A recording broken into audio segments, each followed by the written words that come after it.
Je suis Camila Rios Armas, je suis fondatrice et directrice de l'association UNIR, Université et Réfugiés. Je prends la parole aujourd'hui parce que nos programmes sont en danger et c'est le moment que vous les sachiez.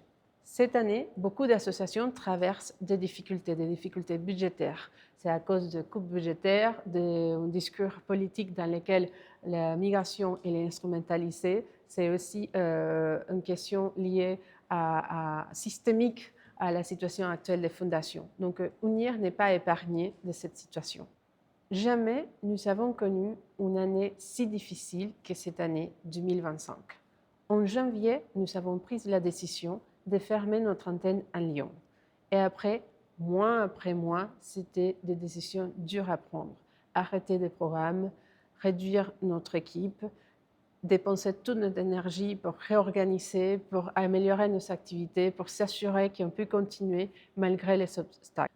Mais si je suis aujourd'hui face à vous, c'est parce que je suis convaincue que ce projet, cette idée, cette association, ce qui était juste un rêve et est devenu une organisation, ne peut pas s'arrêter et qu'il ne va pas s'arrêter. Et nous, l'équipe et moi, nous ne lâcherons pas, jamais.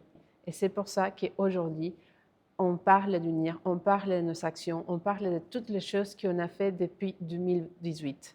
En 2018, UNIR, je l'ai cofondé avec une Française et rapidement, c'était une autre Vénézuélienne qui s'est ajoutée à cette belle aventure.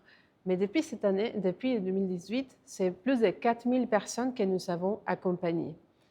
Moi, quand je pense à ça, quand je pense à l'équipe que nous avons, c'est une équipe entièrement féminine. Je travaille avec des femmes qui viennent de différents pays, de l'Afghanistan, de la Roumanie, de l'Équateur, du Venezuela, de la France.